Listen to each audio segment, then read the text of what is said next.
Je critique pas, si vous voulez, les idées politiques d'Emmanuel Macron. Au fond, on les connaît même pas au bout de 5 ans. Peut-être ce livre peut sonner comme une forme d'avertissement pour Emmanuel Macron pour lui dire que sa méthode a mené un homme à sa ruine il y a 200 ans.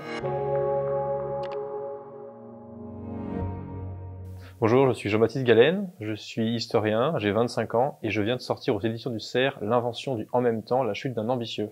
L'invention du en même temps est la saga de l'ascension, l'accession au pouvoir et de la chute d'un jeune ambitieux, Élie Decazes, qui est un véritable héros balsacien. Comment avez-vous identifié les nombreux points de comparaison avec son alter ego 2 siècles après, Emmanuel Macron? Quand j'ai découvert le personnage, tout de suite, j'ai trouvé une grande similarité dans les propos, même qui sont tenus dans cette volonté de concilier en même temps la droite et la gauche, de surfer un peu sur les deux, de dépasser, de sortir un peu d'une classe politique un peu vieillissante, et la volonté de dépasser des clivages qu'il jugeait un peu obsolètes, pour justement faire un peu un coup de balai et arriver telle une nouvelle génération de prodiges qui réussit tout. Je levais les yeux au ciel toutes les 30 secondes parce que dès que je lisais quelque chose sur lui, c'était amusant à quel point le nombre de points communs me sautait aux yeux en permanence. J'ai fait un mémoire d'histoire sur la période et j'ai ensuite proposé au Figaro de faire un article au moment des élections municipales de 2020 parce que la stratégie électorale d'Emmanuel Macron et d'Élie Decazes étaient strictement les mêmes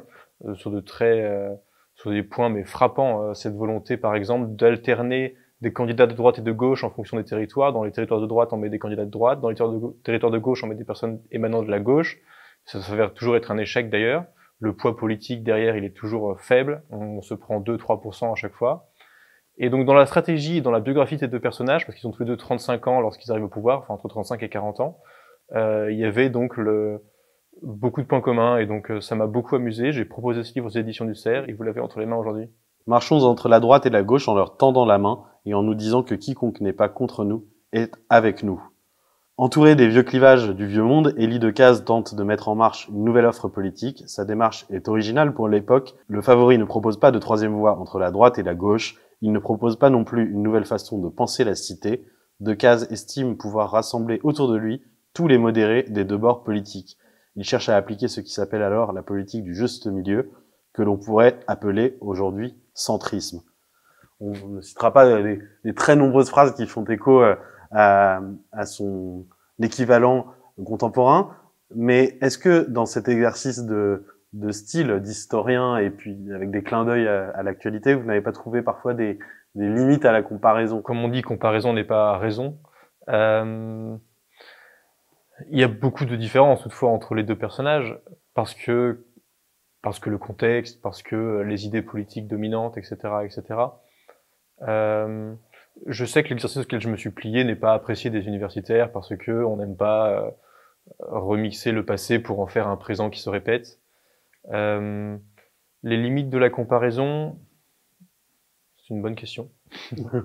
Je pense qu'il faut faire la part des choses entre ce qui est propre à une époque, ce qui est propre à la nôtre, et juste comparer certains faits, certains indices qui sont assez amusants et qui sautent aux yeux assez souvent. La dynamique des deux trajectoires est quand même assez similaire. Vous la divisez en 3 parties, la vôtre, l'accélération. Decazes arrive très jeune et très vite au pouvoir presque suprême. La crispation, avec une année charnière en 1819, et la chute en 1820. Donc même si c'est un petit peu plus condensé qu'un quinquennat, on retrouve quand même des convergences. Vous notez dans votre conclusion la difficulté à concevoir une organisation politique. Vous expliquez que cette organisation reposait essentiellement sur lui, avait été conçue par et pour lui, et que Élie Decazes, incontestablement doté d'une grande intelligence et d'une prestance supérieure, n'a pas senti monter la haine envers sa personne, et que ses nombreuses inconstances et quelque part son incertitude auront provoqué sa ruine. C'est le destin que vous prédisez à Emmanuel Macron, ou que vous souhaitez? Non, non. Peut-être ce livre, que j'ai d'ailleurs envoyé à l'Élysée, peut sonner comme une forme d'avertissement pour Emmanuel Macron pour dire que sa méthode a mené un homme à sa ruine il y a 200 ans. Je critique pas, si vous voulez, les idées politiques d'Emmanuel Macron. Au fond, on les connaît même pas au bout de 5 ans. C'est une forme de critique. Oui, évidemment, il y a une forme de critique dans sa méthode politique du en même temps. Je pense sincèrement qu'elle est néfaste. Je pense sincèrement qu'elle peut crisper un pays, hystériser le débat et puis rendre un pays violent. C'est ce qui s'est passé il y a 200 ans.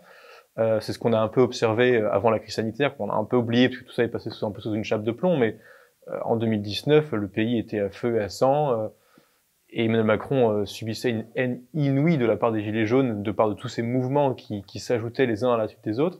Et c'est ce qui s'est donc passé il y a 200 ans. Et donc, peut-être ce livre serait plutôt une forme d'avertissement pour Emmanuel Macron de dire attention avec votre politique, il y a 200 ans, un type a mal fini, donc peut-être réfléchissez un peu. Ce jeune homme trop sûr de lui, qui n'a jamais connu d'échec, avait réussi à bousculer le système pour s'installer à sa tête. Sa méthode fonctionnait dans un premier temps, tandis qu'il incarnait la nouveauté, mais au fil des années, elle s'est essoufflée et s'est heurtée aux mille et un périls de la vie politique. Là encore, la comparaison est éloquente. Un facteur qui inspire aussi cette comparaison, c'est la séduction sur laquelle il s'appuie pour accéder au pouvoir. On a beaucoup dit et raconté qu'Emmanuel Macron avait usé d'une grande force de séduction auprès de beaucoup de faiseurs de rois pour sa carrière politique. Élie Decazes était le favori de Louis XVIII. Vous pensez qu'il a vraiment tout construit sur une pure séduction? L'ascension rapide de Decazes est, parce qu'avant tout c'est quelqu'un de brillant, c'est quelqu'un de malin, il sait comment Louis XVIII fonctionne, il sait comment s'insérer dans l'entourage de Louis XVIII et ensuite de devenir son favori.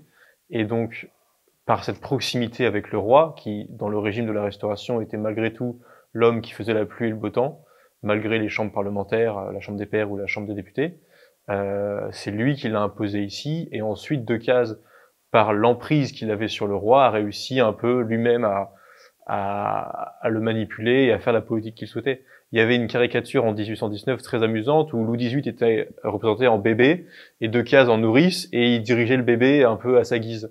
Et c'est comme ça que Decazes est arrivé très vite au sommet du pouvoir. Est-ce que à l'époque il a bénéficié d'une complaisance ou d'un appui de ce qu'on n'appelait pas encore le système médiatique, mais de son équivalent sous la Restauration? Pendant les 15 années d'Empire, sous l'Empire, donc sous Napoléon Bonaparte, Decazes, par exemple, est rentré très tôt dans la franc-maçonnerie. Il avait que 20 ans, 20 ou 21 ans, et il s'est fait un peu sien tout ce milieu mondain parisien.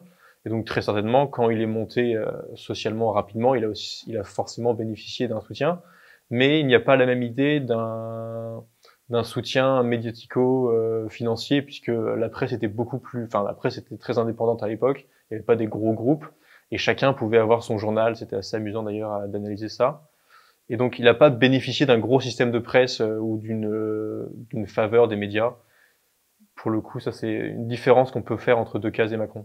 L'ambitieux, qui est le sujet de votre livre, s'appelle Élie Decazes. Il est très méconnu dans l'histoire de France, alors qu'il a pourtant eu un rôle majeur dans une période charnière. D'où vient, selon vous, cet oubli? Il y a plusieurs raisons. La Restauration, donc la période de la Restauration, dont les dates sont 1815-1830, elle n'a jamais vraiment été étudiée parce que on a toujours voulu imaginer dans l'histoire républicaine telle qu'on la construit aujourd'hui que depuis la Révolution française, tout n'est qu'une succession de progrès qui nous emmène jusqu'à aujourd'hui. La Restauration, c'est le retour des Bourbons, c'est le retour des rois. Donc on n'apprécie pas beaucoup étudier cette période qui forme un peu une forme de tâche dans ce cours de l'histoire parfait qu'on aimerait nous peindre. Et puis aussi, c'est une période qu'on estime assez peu riche parce que les personnes semblent peu intéressantes, on a l'impression qu'il n'y a pas beaucoup de progrès. Mais en réalité, la période est tout autre parce que c'est un peu le bilan de la Révolution. Le roi revient en 1815 avec la volonté de concilier un peu toutes les mémoires et donc il conserve certains acquis de la Révolution avec certains principes de l'Ancien Régime et donc il opère une forme de synthèse qui fonctionne assez bien pendant 15 ans, mais qui chute en 1830, à la toute fin, parce que le roi Charles X veut vraiment faire un retour au principe même de l'Ancien Régime.